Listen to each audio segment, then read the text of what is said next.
नमस्कार साथियों। तो फिर से एक नई वीडियो में आपका स्वागत है और आज हम आपको कराने वाले हैं क्लास 12 हिंदी का चैप्टर 5 जिसका नाम है भाषा और आधुनिकता, जो कि प्रोफेसर जी सुंदर रेड्डी जी के द्वारा लिखा गया है।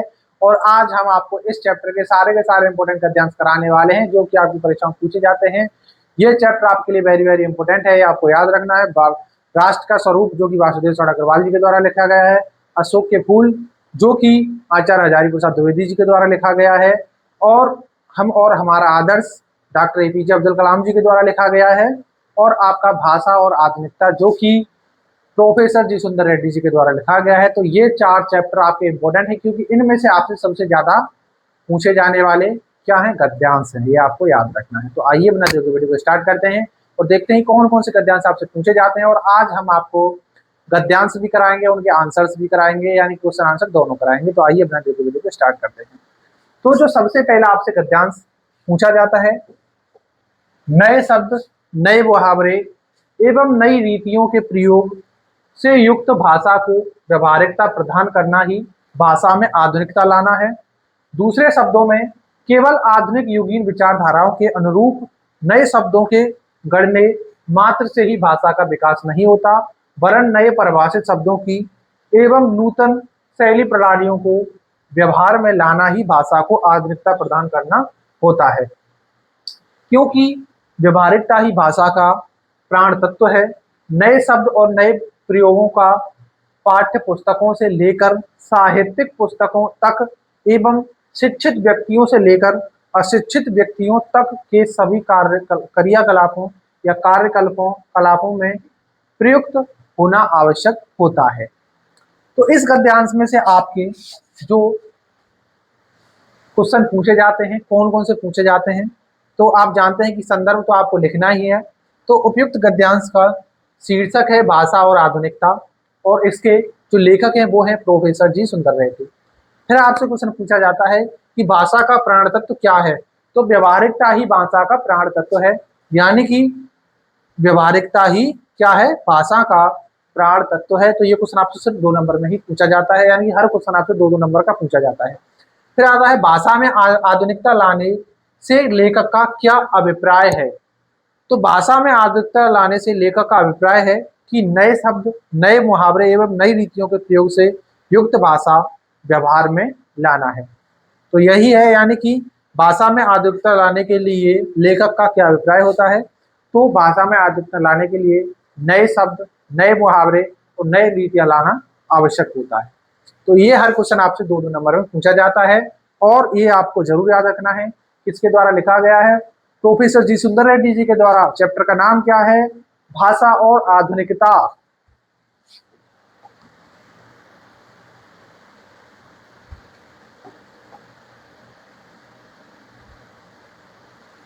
फिर जो आपसे अगला क्वेश्चन पूछा जाता है कि नूतन एवं अनुरूप शब्द का पर्यायवाची लिखिए। तो यानी कि नूतन क्या होता है, तो नूतन का मतलब होता है नया, नवीन, नवल और अभिनव। तो नूतन शब्द का जो पर्यायवाची आपको सिर्फ एक ही लिखना है, लेकिन हमने आपको इसमें 4 बताए हैं क्योंकि यदि आप कोई एक भूल जाते हैं तो आपको कोई सा तो याद आएगा। फिर आता है अनुरूप शब्द के सारे पर्यायवाची क्या है, तो सदृश, समान, समरूप और तुल्य रूप। यानी कि अनुरूप का मतलब होता है एक जैसे होना, समान होना, और आपका होता है सदृश, समरूप और तुल्य रूप। तो ये क्या है, अनुरूप शब्द के क्या है, पर्यायवाची हैं। फिर आता है रेखांकित अंश की व्याख्या कीजिए। तो रेखांकित अंश में क्या है कि हम नवीन परिभाषित शब्दों एवं नवीन लेखन शैलियों पर आधारित लेखन पद्धतियों को प्रयुक्त करें। नवीन शब्दों एवं नवीन शैलियों को साहित्य से लेकर विद्यालयों में निर्धारित पाठ्य पुस्तकों तक प्रस्तुत किया जाना चाहिए। इस प्रकार के नवीन शब्द एवं शैलियों को शिक्षित अथवा अशिक्षित व्यक्तियों या जहां से भी वे मिले खोज कर भाषा में प्रयुक्त करना चाहिए। ऐसा करने करके ही भाषा को व्यवहारिक, आधुनिक अथवा प्रगतिशील बनाया जा सकता है। तो ये गद्यांश आपके लिए इंपॉर्टेंट है, कई बार पूछा गया है। सबसे ज्यादा इंपॉर्टेंट गद्यांश भी है, ये आपको याद रखना है। यानी कि हर चैप्टर में से आपके कई सारे गद्यांश रहते हैं जो कि सबसे ज्यादा बार बार रिपीट किए जाते हैं।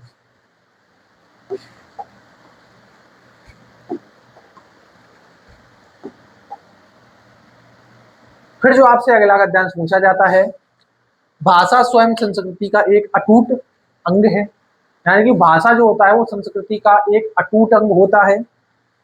सांस्कृतिक या संस्कृति परंपरा से निरस्त होने पर भी परिवर्तनशील और गतिशील है। उसकी गति विज्ञान की प्रगति के साथ जोड़ी जाती है।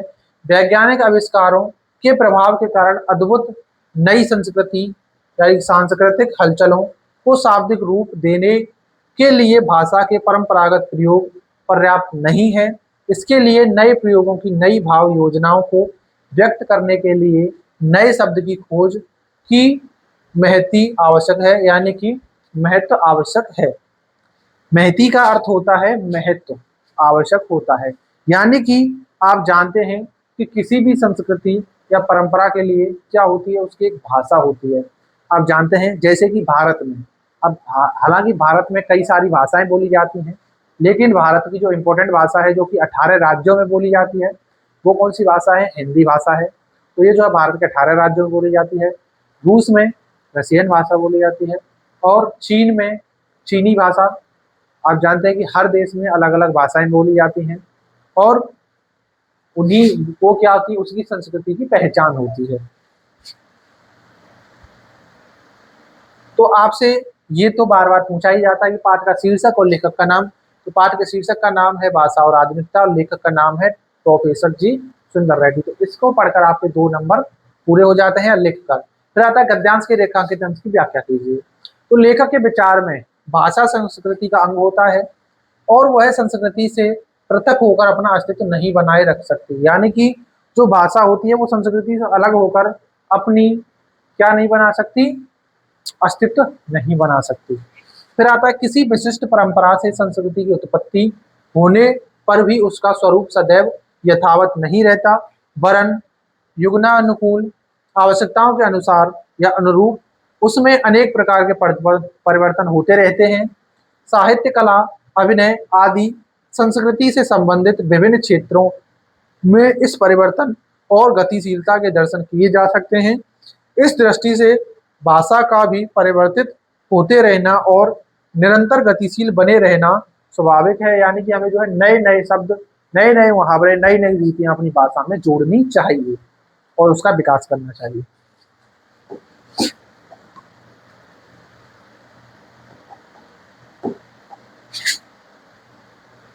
फिर जो आपसे इसमें से क्वेश्चन पूछे जाते हैं कि किसकी गति विज्ञान की प्रगति के साथ जोड़ी जाती है, तो संस्कृति की गति जो होती है वो क्या होती है? विज्ञान की प्रगति के साथ जोड़ी जाती है।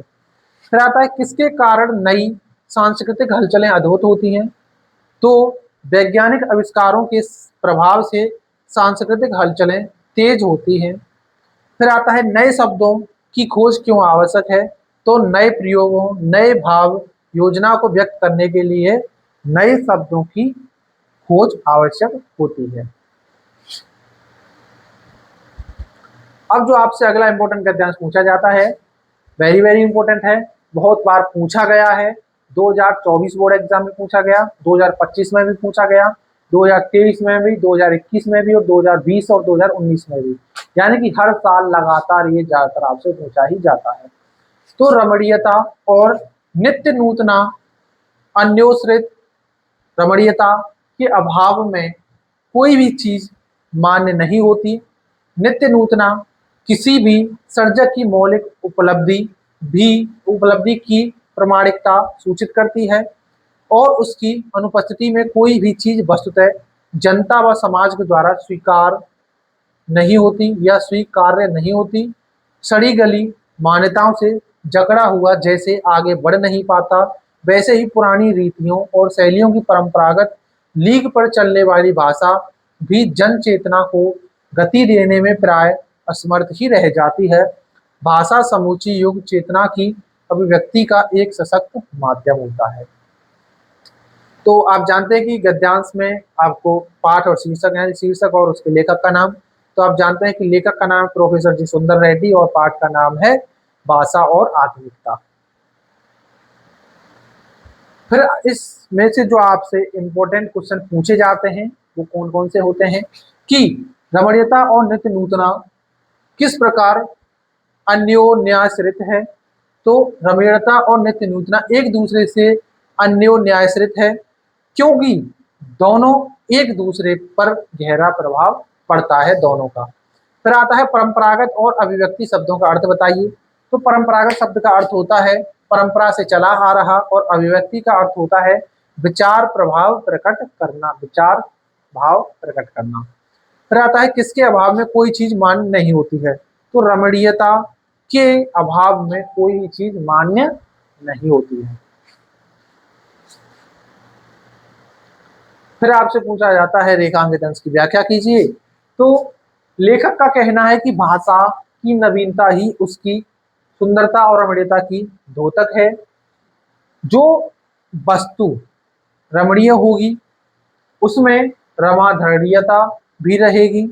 इस प्रकार नवीनता और रमणीयता एक दूसरे पर आश्रित हैं, अथवा एक ही सिक्के के दो पहलू होते हैं। बिना रमणीयता के कोई भी वस्तु महत्वपूर्ण नहीं हो सकती, उसको मौलिकता की मान्यता भी नहीं मिल सकती है। यानी कि जब तक किसी वस्तु में रमणीयता नहीं होगी, उसमें नयापन नहीं होगा, तो उसका कोई महत्व नहीं रहेगा, और वो जो है पूर्ण भी नहीं हो सकती, और उसको मौलिक मान्यता भी नहीं दी जाती है। अब जो आपसे चौथा जो इम्पोर्टेंट गद्यांश पूछा जाता है, चौथा और लास्ट, यानी कि विज्ञान की प्रगति के कारण नित्य नई चीजों का निरंतर आविष्कार होता रहता है। जब कभी नया आविष्कार होता है उसे एक नई संज्ञा दी जाती है। जिस देश में उसकी सृष्टि की जाती है वह देश उस आविष्कार के नामकरण के लिए शब्द बनाता है। वही शब्द प्राय अन्य देशों में बिना परिवर्तन के वैसा ही प्रयुक्त किया जाता है। तो प्रस्तुत गद्यांश के पाठ एवं लेखक का नाम आपको पता है कि प्रस्तुत गद्यांश के लेखक का नाम है प्रोफेसर जी सुंदर रेड्डी, और इसकी जो शीर्षक है उसका नाम है भाषा और आधुनिकता। फिर आपसे पूछा जाता है रेखांकित अंश की व्याख्या कीजिए। तो रेखांकित अंश की व्याख्या आपको पहले नंबर पर तो कभी नहीं दी जाएगी, दूसरे नंबर पर, तीसरे नंबर पर, चौथे नंबर पर या पांचवें नंबर कहीं पर भी दी जा सकती है। तो रेखांकित अंश की व्याख्या, लेखक का कथन है कि यदि कोई विदेशी शब्द अपने भाव का संप्रेषण करने में सक्षम है तो उसमें परिवर्तन नहीं करना चाहिए। उदाहरण के लिए आज प्रत्येक देश में विज्ञान के क्षेत्र में भिन्न भिन्न आविष्कार हो रहे हैं और उन्हें नए नए नाम दिए जा रहे हैं। प्रत्येक देश अपने द्वारा आविष्कृत वस्तु का अपनी भाषा के अनुसार नामकरण कर रहा है, और दूसरे देशों में भी वही नाम प्रचलित होता जा रहा है। यानी कि जब भी कोई नया आविष्कार होता है तो आप जानते हैं कि उसका नाम रखा जाता है। जैसे कि हवाई जहाज, तो हवाई जहाज को आप जो है मोटर कार क्यों नहीं बोलते, मोटर गाड़ी क्यों नहीं बोलते, मोटरसाइकिल क्यों नहीं बोलते? क्योंकि जिसने उसका आविष्कार किया उसने उसी के हिसाब से, अपनी भाषा के हिसाब से उसका क्या रखा, नाम रखा। जैसे ड्रोन कैमरा बना, तो ड्रोन कैमरा को ड्रोन कैमरा ही क्यों कहा जाता है? उसे जो है साइकिल क्यों नहीं कहा जाता? उसे जो है मोबाइल क्यों नहीं कहा जाता? तो इसका कोई आपके पास आंसर है? किसी के पास नहीं है। तो इसीलिए जो जो आविष्कार होते हैं उनके लिए एक शब्द बनाया जाता है, उसकी भाषा के अनुसार बनाया जाता है। ये आपको याद रखना है। फिर आता है कौन सा देश किसी आविष्कृत चीज के नामकरण को नया शब्द देता है? तो जिस देश में किसी चीज का विकास किया जाता है, सृष्टि की जाती है, वही देश उस आविष्कृत चीज के नामकरण के लिए नया शब्द बनाता है। जैसे कि आप जानते हैं कि इन्वर्टर बनाया गया, इन्वर्टर की बैटरी बनाई गई, तो उसे इन्वर्टर ही क्यों कहा जाता है? उसे कुछ और क्यों नहीं कहा जाता? क्योंकि उसके लिए जिसने उसका आविष्कार किया उसने उसके उसी प्रकार जो है नामकरण इसका किया। फिर आता है यदि हर देश आविष्कृत चीजों का अपना अपना अलग नाम देता रहे तो क्या होगा? यदि हर देश आविष्कृत चीजों को अपना अपना नाम अलग अलग नाम देता रहे तो उस चीज को समझने में दिक्कत होगी। यानी कि यदि हवाई जहाज को किसी देश में, किसी दूसरे देश में कहा जाए कि ये तो मोटर कार है, तो उसे समझने में दिक्कत होगी।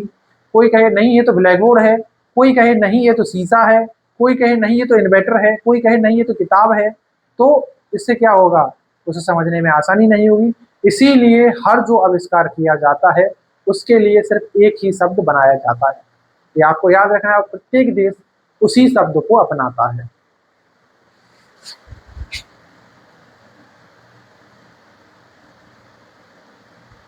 तो अब इस चैप्टर के आपके सारे के सारे इंपोर्टेंट गद्यांश यहीं समाप्त होते हैं। और जो आपका अब अगला चैप्टर आएगा वो आएगा हम और हमारा आदर्श, जो कि डॉक्टर APJ अब्दुल कलाम जी के द्वारा लिखा गया है। और हम जो है उसके भी आपको सारे के सारे इंपॉर्टेंट गद्यांश और उसके क्वेश्चन आंसर कराने वाले हैं। तो मिलते हैं अगली वीडियो में, तब तक के लिए जय Hind, Vande Mataram. Video like, channel को सब्सक्राइब और शेयर जरूर कर देना। तो मिलते हैं अगली वीडियो में, तब तक के लिए जय हिंद, वंदे मातरम।